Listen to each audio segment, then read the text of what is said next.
Law, Rajasthan judicial service के according अगर हम लोग देखते हैं तो मुस्लिम लॉ में 3-4 टॉपिक ही हैं, ज़्यादा नहीं है, लेकिन फिर भी हमें कुछ बेसिक्स तो पता ही होने चाहिए, इसलिए हमें वहाँ से स्टार्ट करना पड़ेगा। तो आज की क्लास में तो बिल्कुल बेसिक स्टार्ट होगा, एक तरह से इंट्रो होगा कि ये मुस्लिम लॉ है क्या चीज़, कहाँ से आया है और ये क्या है। तो अब स्टार्ट करते हैं मुस्लिम लॉ। तो सबसे पहले लॉ जो है, लॉ का जो मीनिंग है वो कई तरह से अलग अलग तरह से निकल सकता है। कोई एक डेफिनेट इसकी कोई डेफिनेशन नहीं है। तो लॉ को हम लोग देखेंगे according with from the point view of application. Territorial law, personal law. Territorial law applied in a particular territory, यानी कि उस टेरिटरी से अगर आप बाहर चले गए तो वो लॉ एप्लीकेबल नहीं होगा। भारतीय न्याय संहिता, भारतीय साक्ष्य अधिनियम, इंडियन कॉन्ट्रैक्ट एक्ट। लेकिन जब हम पर्सनल लॉ की बात करते हैं तो वो ये कहता है ये किसी टेरिटरी पे अप्लाई नहीं हो रहा, या यूँ कहा जाए किसी टेरिटरी तक अप्लाई नहीं हो रहा, बल्कि ये अप्लाई हो रहा है उन पर्सन्स पर जो किसी पर्टिकुलर एक रिलीजियस कम्युनिटी से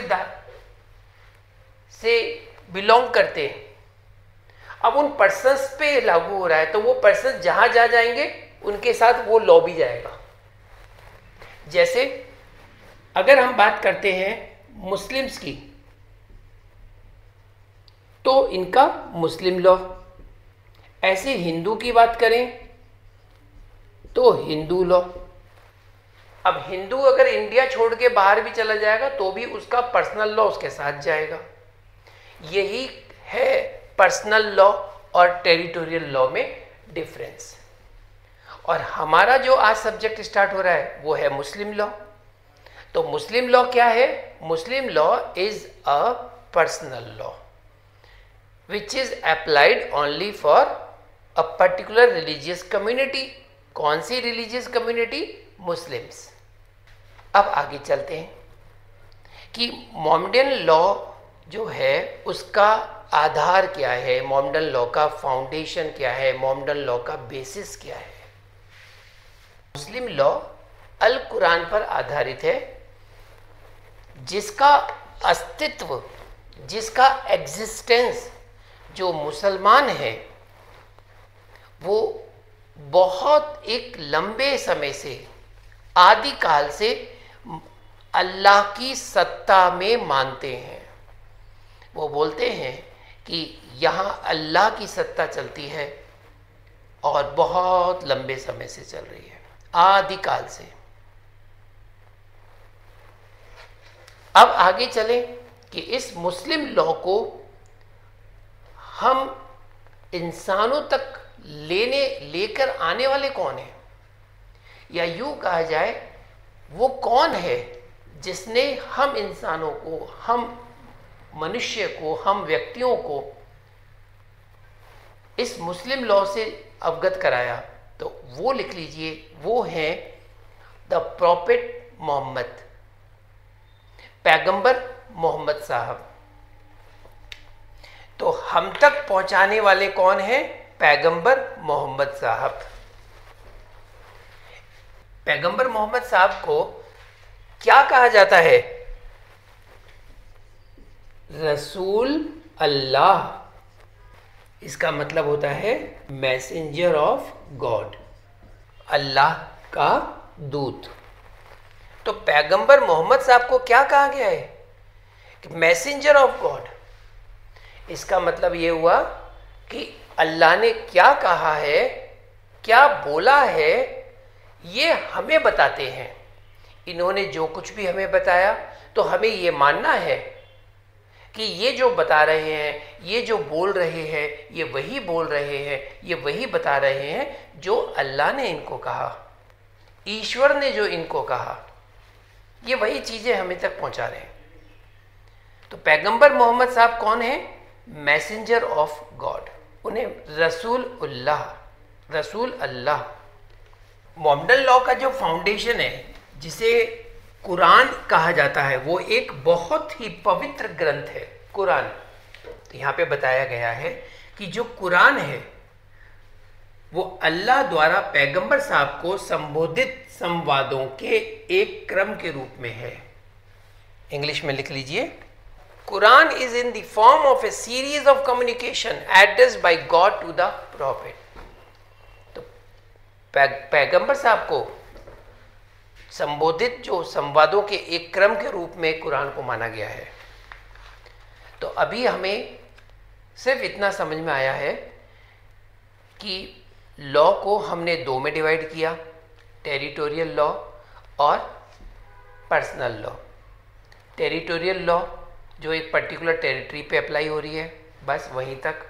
पर्सनल लॉ एक पर्टिकुलर रिलीजियस कम्युनिटी पे भी अप्लाई हो रही है, जैसे हिंदू के लिए हिंदू लॉ, मुस्लिम के लिए मुस्लिम लॉ। अब ये लोग जहाँ जहाँ जाएंगे अपने लॉ को साथ लेके जाएंगे। फिर हमने बात करी कि मोहम्मदन लॉ के जो फाउंडेशन है वो अल कुरान है, और जब ये बात आएगी तो ये पैगंबर मोहम्मद साहब को रसूल अल्लाह कहा गया है, मैसेंजर ऑफ गॉड। तभी तो बताया गया है कि कुरान क्या है, एक सीरीज ऑफ कम्युनिकेशन। किससे कम्युनिकेशन हो रहा है? गॉड से। उन्होंने फिर वही बातें बताई है। थोड़ा सा हम पीरियड से पहले चलेंगे कि इस्लाम का जो आया उससे पहले क्या स्थिति थी, क्या पोजीशन थी हमारे मुस्लिम लॉ के अंदर, उसको देखेंगे। यानी कि पैगंबर मोहम्मद साहब से पहले क्या स्थिति थी, पैगंबर मोहम्मद साहब के आने के बाद क्या हुआ, इन दोनों को हम लोग कंपेयर करके देखेंगे। प्री इस्लामिक अरेबिया, ये सारी की सारी जो भी बात हो रही है यहाँ पर, ये अभी हम लोग इस समय ये मान के चलिए कि हम अरब देश के अंदर है, ऐसा मान के चलिए। ये सब चीज़ें वहीं हो रही हैं। तब यहाँ पे बात आती है प्री इस्लामिक अरेबिया, और इसे कहा जाता है अय्याम इल जाहिलिया। यानी कि हम बात करने जा रहे हैं पैगंबर साहब से पहले की क्या स्थिति थी।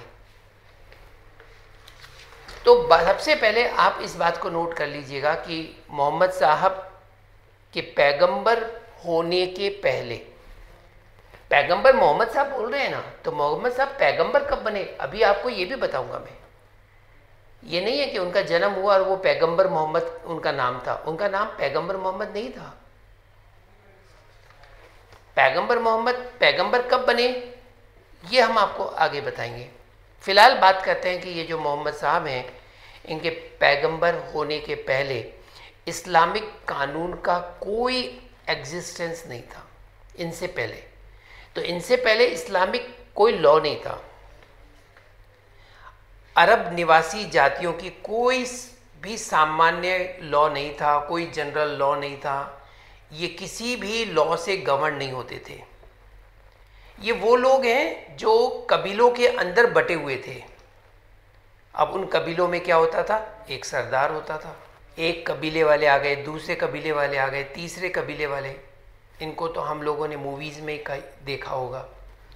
तो ये इन कबीलों के क्या होते थे, हर एक के अंदर एक चीफ होता था, एक सरदार होता था, मुखिया होता था। उन कबीलों में से एक को मुखिया चुना जाता था, जो सबसे साहस वाला हो, जिसमें नॉलेज हो, पावरफुल हो। उस आधार पर उसका चुनाव किया जाता था। और हर कबीले वालों का अपना एक प्राइवेट लॉ होता था, यानी कि उनका लॉ खुद ही तैयार होता था। उनका जो राजा होता था, जो जिसे हम मुखिया कह रहे हैं, वो अपना लॉ खुद ही चलाता था। बोले भाई ऐसे ये नियम है हमारे यहाँ, तो हम इस कबीलों के अंदर ये नियम बना रखा है, तो वो बनाता था। फिर एक कबीले वाले दूसरे कबीले वाले, इनकी आपस में बनती भी नहीं थी, मोस्टली इनके झगड़े हुआ करते थे। अब बात आती है कि इस्लाम के आने से पहले अरब में भी मूर्ति पूजा का प्रचलन होता था, क्योंकि आपने देखा होगा कि इन कबीलों की भी एक देवी देवता होते थे, बलि चढ़ाई जाती थी। यही है वो लोग, और ये मूर्ति पूजा भी करते थे। तो अब अब यहाँ से हम लोग स्टार्ट करते हैं और ये देखेंगे कि अरब के जो लोग हैं उसमें 2 क्लासेस होते थे। अभी हम बात कर रहे हैं इस्लाम पैगंबर साहब से पहले की बात। तो अरब देश के अंदर लोगों को 2 में डिवाइड करते थे। एक होते थे रेगिस्तानी खाना बदोश। इन लोगों को रेगिस्तान बहुत पसंद थे। इन्हें कहा जाता था बद्दू। इस अरब के अंदर एक रेगिस्तान खाना बदोशी लोग होते थे, दूसरा होता था जो सिटी में रहा करते थे, शहर के निवासी। ये लोग मोस्टली क्या होते थे, बिजनेसमैन होते थे, व्यापारी किस्म के लोग होते थे। ये व्यापारी होते थे। इनका लाइफ स्टाइल भी एक सिस्टमेटिक था। इन दोनों तरह के लोगों में एक बात कॉमन थी। क्या चीज कॉमन थी? कि दोनों में ही सिस्टमेटिक लॉ एडमिनिस्ट्रेशन इसकी एब्सेंट थी। ये नहीं था, ना तो इधर था ना ही इधर था। कोई सिस्टमेटिक व्यवस्थित विधि प्रशासन नहीं होता था इनके बीच में। तो अरब के लोगों को 2 में डिवाइड किया, एक खाना बदोश टाइप, एक शहर में रहने वाले। लेकिन दोनों में कॉमन यह था, सिस्टमेटिक जो लॉ एडमिनिस्ट्रेशन था वो नहीं था। तो पैगंबर साहब से पहले प्री इस्लामिक अरेबिया सिचुएशन में इन कबीलों में आपस में लड़ाई झगड़े होते रहते थे और सबसे बुरी हालत तो वुमेन्स की हुआ करती थी। उन्हें प्रॉपर्टी समझा जाता था, जानवरों की तरह उनके साथ सलूक किया जाता था और उन औरतों के साथ ऐसा होता था कि जो सेक्सुअल रिलेशनशिप बनाए जाते थे वो टेम्परेरी किस्म के होते थे, कुछ समय के लिए, कुछ महीनों के लिए, कुछ दिनों के लिए। जैसे हम कोई किराए पर कोई चीज़ लेके आते थे, इस तरह के रिलेशंस भी बनाए जाते थे उन औरतों के साथ, जिसे आप मुता मैरिज के नाम से जानते हैं। मुता मैरिज एक टेम्परेरी मैरिज होती है, या किसी फिक्स पीरियड के लिए कि हाँ 3 महीने के लिए मैं तुमसे शादी कर रहा हूँ। कहने का मतलब ये है 3 महीने के लिए वो अपने पास रखेगा फिर छोड़ देगा। तो ये सब चीज़ें तो हम आगे भी पढ़ेंगे। इस्लाम के प्रारंभ में सबसे पहला काम तो यही हुआ कि ये जो मुता टाइप की जो मैरिज थी इसको कानूनी वेश्यावृत्ति कहने लगे और इन लोगों के लिए एक कॉलोनी बना दी गई। वहाँ ये लोग रहते थे, वहाँ ये सब सिस्टम चला करता था। इस्लामिक लॉ के आने से पहले जो मेहर, जो हम आगे देखेंगे, मेहर की जो बात होती थी वो पत्नी को पत्ना मिलके पत्नी के पिता को या उसके भाई को दिया जाता था। कंसेंट की तो सवाल ही पैदा नहीं होता, सहमति का, तो कि लड़की से कोई कंसेंट ली जाए, फ्री कंसेंट, वॉलेंट्री कंसेंट, नहीं, कुछ भी नहीं। उसकी शादी जहाँ उसके घर वालों ने कर दी वहाँ उसको जाना है बस। प्रॉपर्टी को लेकर के बात ये होती थी कि आपकी खुद की प्रॉपर्टी है, आप उसको वसीयत के द्वारा पूरी की पूरी प्रॉपर्टी को आप ट्रांसफ़र कर दो, कोई आपको रोकने वाला नहीं है। ऐसी विल कर सकते हो आप। और उत्तराधिकारी तो औरतें होती ही नहीं थी, केवल पुरुष को दिया जाता था। तो इस्लाम प्री इस्लामिक अरेबिया पीरियड को हम ये भी कह सकते थे कि ये लोग मूर्ति पूजा को करा करते थे, मूर्ति पूजा मानते थे। और इन लोगों में एक खास बात होती थी कि ये अपने बदला लेने की, रिवेंज वाली जो बात है, उसे एक बहुत ही पवित्र कार्य मानते थे। ये रिवेंज लेना, बदले की भावना को एक पवित्र कार्य माना जाता था। इस अरेबियन सोसाइटी में पैगंबर मोहम्मद साहब जब आए तो वो एक रिफॉर्मर की तरह आए और उन्होंने आकर के इस्लाम धर्म का प्रचार किया। तो मुस्लिम लॉ का जो जन्म है वो इस्लाम के अभ्युदय से हुआ, यानी कि इस्लाम का धर्म आया तब जाकर के मुस्लिम लॉ की बातें आने लगी। तो अभी हमने सिर्फ इतना सा देखा था कि पैगंबर मोहम्मद साहब के आने से पहले क्या सिचुएशन थी, उस पर हमने चर्चा करी। और अब हम बात कर रहे हैं हिस्ट्री ऑफ इस्लाम, यानी कि मोहम्मद साहब अब आ चुके हैं, यहाँ से हम शुरुआत कर रहे हैं। हम मुस्लिम लॉ पढ़ रहे हैं लेकिन पैगंबर मोहम्मद साहब को बारे में नहीं मालूम तो अधूरा है। इनका बर्थ मक्का में, फादर का नाम अब्दुल्ला, मदर का नाम आमीना। क्या ये एग्ज़ाम में आते हैं क्या सर? नहीं, एग्ज़ाम में तो कुछ नहीं आता, लेकिन इंट्रोडक्शन में आपको ये चीज़ें पता होनी चाहिए। इनके जन्म से पहले ही इनके पिता की डेथ हो गई और जब ये 6 साल के हुए तो इनकी मदर एक्सपायर हो गई। फादर भी गए, मदर भी गई। फिर इनका लालन पालन किसने किया? इनके दादा अब्दुल मुतलिब ने। अब्दुल मुतलिब, लेकिन ज़्यादा समय तक वो भी इनकी देखभाल नहीं कर पाए। 2 साल बाद वो भी मर गए। फिर इनकी देखभाल किसने करी? इनके चाचा ने, और इनका चाचा का नाम अबू तालिब। तो ये तो हुई इनकी छोटी सी जर्नी। क्योंकि इनके मदर फादर एक्सपायर हो चुके थे बचपन में ही, तो ये बड़े गंभीर स्वभाव के थे। ये मोस्टली अपना समय है ना फिलॉसफी में निकालना, चिंतन करना, मेडिटेशन करना, उसी में निकाल दिया करते थे। जब ये 40 साल के हो गए थे, 40 साल की उम्र में इन्हें दैवी संदेश मिलना शुरू हो गया था, यानी कि ईश्वर का संदेश मिलना शुरू हो गया पैगंबर मोहम्मद साहब को। तो जब इन्हें ईश्वर से संदेश मिलना शुरू हो गए थे, तब से इनके अंदर ये उपाधि आई, तब ये कहा जाएगा कि ये पैगंबर हो गए। तो पैगंबर मोहम्मद साहब, तो पैगंबर कब हुए? जब इन्हें ईश्वर से संदेश मिलना शुरू हुए, तब ये पैगंबर बन गए। देन उन्होंने इस्लाम धर्म का प्रचार करना शुरू कर दिया।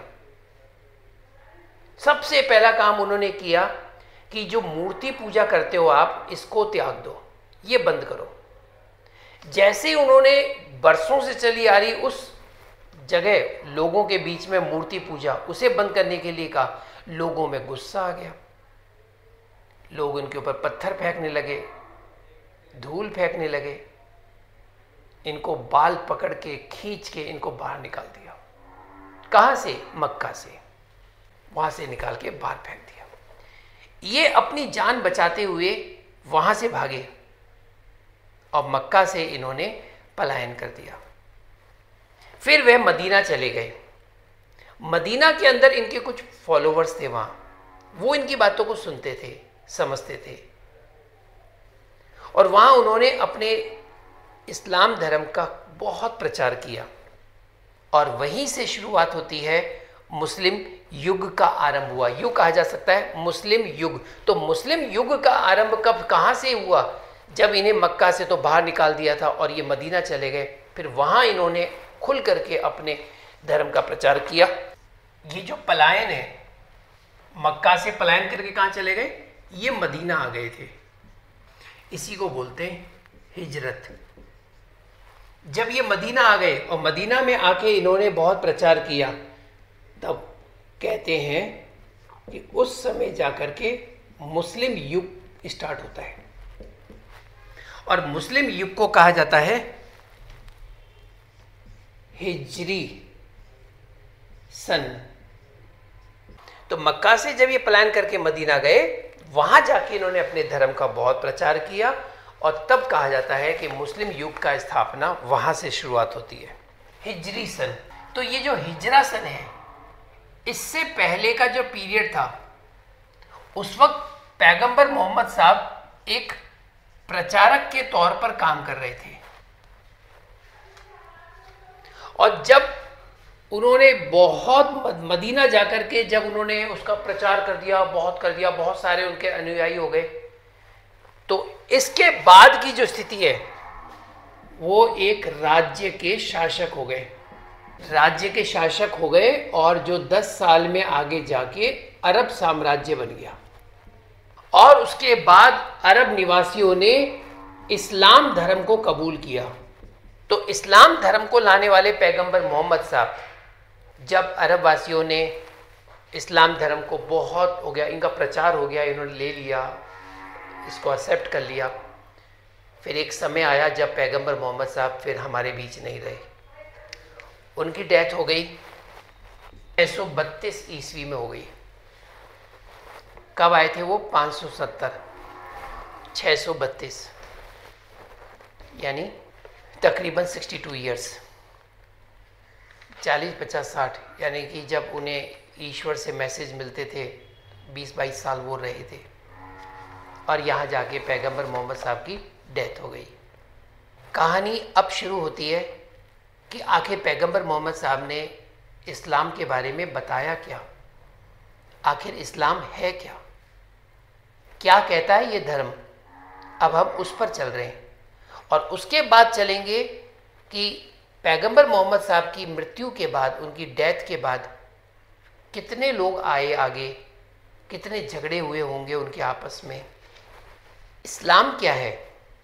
तो बताया गया है कि इस्लाम, मोहम्मद साहब ने कहा कि इस्लाम जो है वो वाणी की निर्मलता है। वाणी की निर्मलता यानी आप जो बात कर रहे हैं, आप जो बोल रहे हैं, आपके बोलने में कितनी निर्मलता है, ये इस्लाम है। आप कितना आतिथ्य देते हैं सामने वाले व्यक्ति को, ये इस्लाम है जो हॉस्पिटलिटी की बात करता है।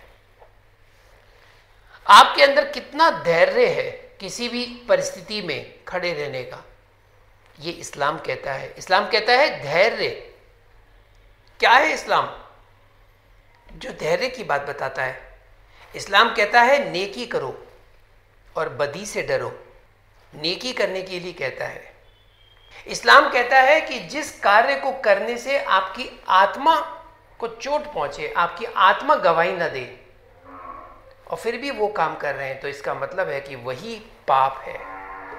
इस्लाम को एक रिलीजियस सेंस और एक सेकुलर सेंस, यानी कि इसको बोलेंगे धार्मिक भाव, और ये है धर्मनिरपेक्ष। तो इस्लाम धार्मिक भाव के क्या कहता है, इस्लाम क्या है, और धर्मनिरपेक्ष भाव से इस्लाम क्या है। और धर्मनिरपेक्ष में कहते हैं इस्टेब्लिशमेंट ऑफ पीस। तो धार्मिक भाव में क्या कहा गया है कि अल्लाह की इच्छा के लिए आत्मसमर्पण कर देना, ये धार्मिक भाव है इस्लाम का। अल्लाह की इच्छा के लिए आत्मसमर्पण कर देना। अब मुझे एक बात बताइए, हिंदू के अंदर जब बात आती है तो क्या करते नहीं है, दोनों हाथ ऊपर उठा करके ऐसे करते, ये क्या है? ये सरेंडर होता है। किसी के सामने सरेंडर करना है, सरेंडर करते हो, ये सरेंडर करते हो, दोनों हाथ ऐसे कर लेते, तो ऐसे ही तो करते हैं हम। तो इस्लाम क्या कहता है? इस्लाम का रिलीजियस सेंस यही तो है कि अल्लाह की इच्छा के लिए आप आत्मसमर्पण कर दें। और अगर हम धर्मनिरपेक्ष भाव से बात करें, सेकुलर सेंस में बात करें, तो इस्लाम कहता है शांति, शांति की स्थापना। इस्लाम का केवल एक ही मतलब निकल के आता है कि शांति ही बनाए रखें। तो धर्मनिरपेक्ष के आधार पे शांति बनाए रखें, धैर्य बनाए रखें, अच्छे काम करें। जिस काम से आपकी आत्मा दुखे वो पाप है, बिल्कुल क्लियर बता रहा है इस्लाम। बस एक चीज़ के लिए मना करता है, मूर्ति पूजा। एक चीज़ के लिए मना करता है, खुदा के अलावा आप कहीं सजदा ना करें, सर ना झुकाएं। हिंदू धर्म में तो ईश्वर हम अपने भाई में, बहन में, माता पिता में, इन सब में ईश्वर को देखते हैं। हम तो सबके आगे झुकते हैं। चलिए, अब हुआ क्या? पैगंबर मोहम्मद साहब के मरने के बाद अब उनकी सीट पर कौन बैठेगा, उस पोस्ट पर कौन बैठेगा, कौन उसे संभालेगा, इसकी लड़ाई अब शुरुआत होती है। यहां से शुरुआत होती है। पैगंबर मोहम्मद साहब की डेथ के बाद उनके उत्तराधिकारी को लेकर के झगड़े शुरू हुए। तब उत्तराधिकारी पे कौन बैठेगा, इसको लेकर के दो सेक्शंस बट गए। क्योंकि मोहम्मद साहब के, पैगंबर मोहम्मद साहब के लड़का नहीं था, उनकी एक बेटी थी फातिमा। अब उत्तराधिकारी कौन बनेगा, इसको लेकर जो मुस्लिम समुदाय है वो दो में बट गया। एक तरफ के गुट का नेतृत्व कर रही थी उनकी बेटी फातिमा, जिसे शिया नाम से जाना जाता है, और दूसरा गुट हो गया जिसे सुन्नी गुट नाम से जाना जाता है। तो शिया और सुन्नी दोनों मुसलमान हैं, लेकिन दोनों अलग अलग समुदाय हो गए, सिर्फ इस बात को लेकर के कि मोहम्मद साहब की सीट पर कौन बैठेगा।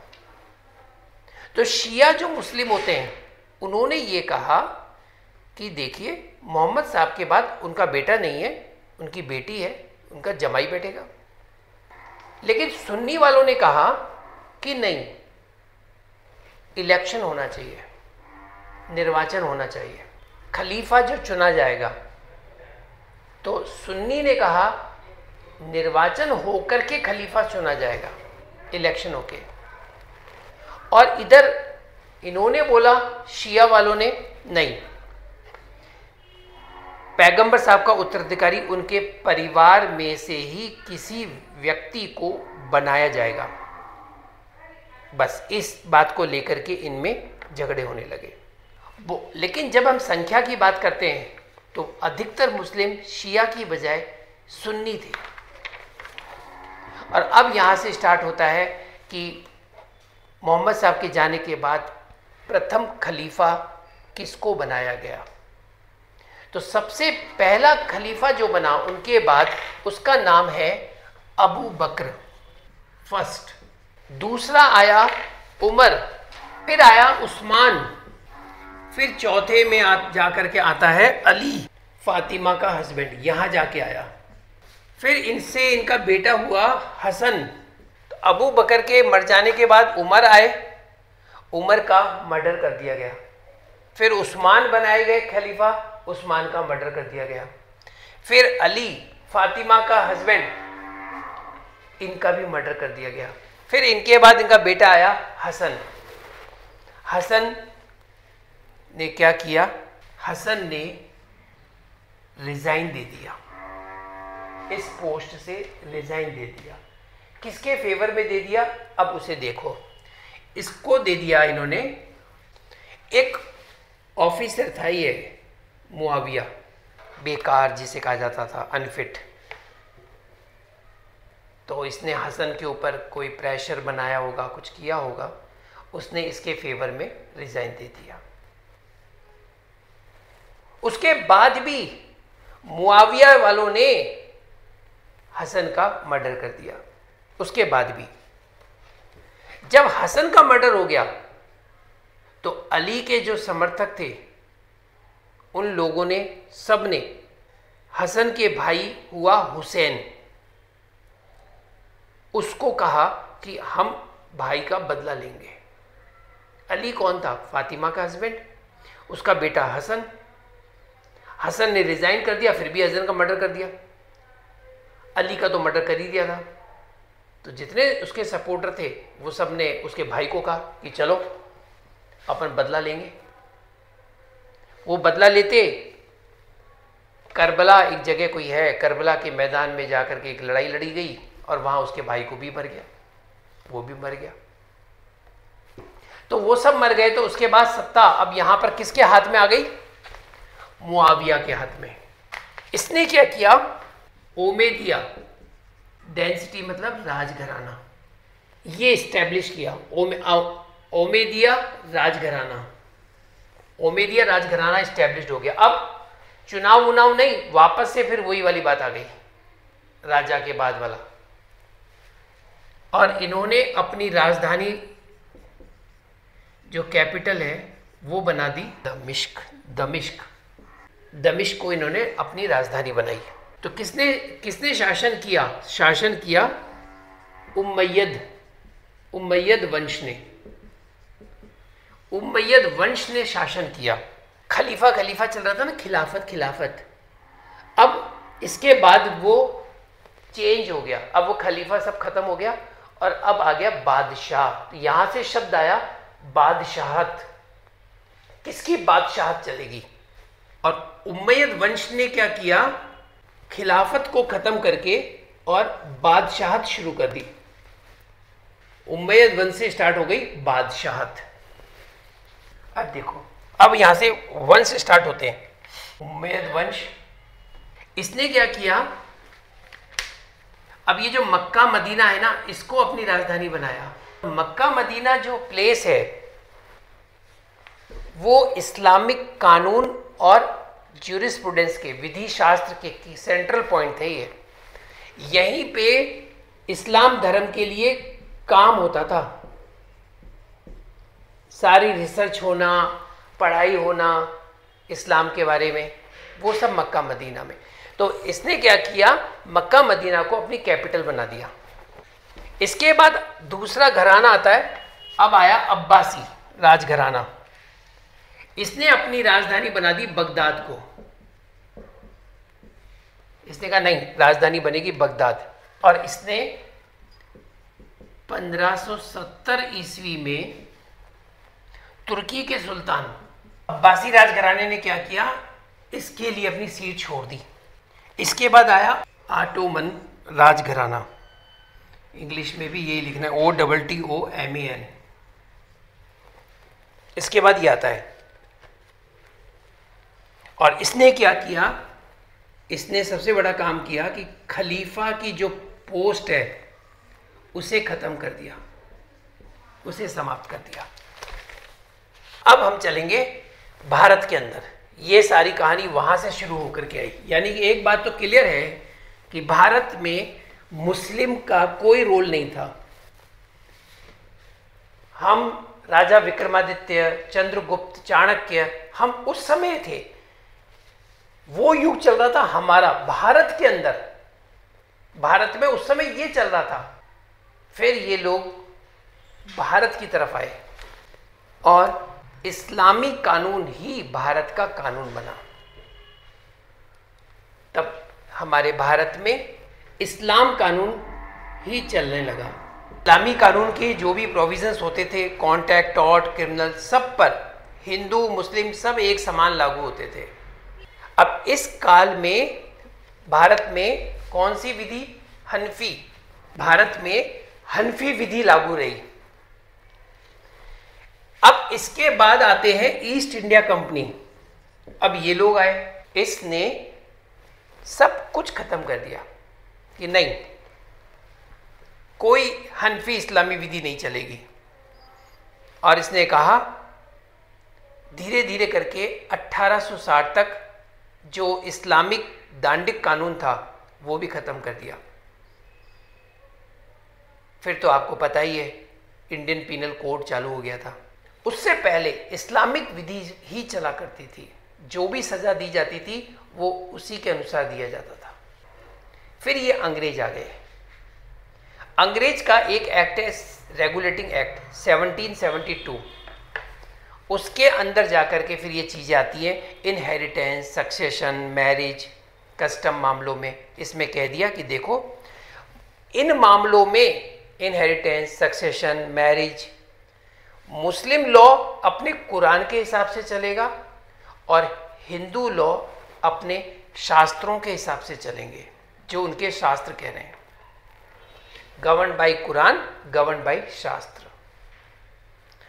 19वीं शताब्दी के अंत तक भारत में सभी इस्लामिक पब्लिक कानून अधिनियमों द्वारा समाप्त कर दिए गए। ये थी एक छोटी सी कहानी। तो लास्ट में हमें पता चल गया कि सक्सेशन, इनहेरिटेंस, मैरिज, इनको लेकर के मुस्लिम्स के अंदर मुस्लिम लॉ को हम लोग स्टडी करेंगे, जो कि कोडिफाइड लॉ नहीं है, अनकोडिफाइड लॉ है। हिंदू लॉ तो हम देख चुके, वो सारा का सारा कोडिफाइड है।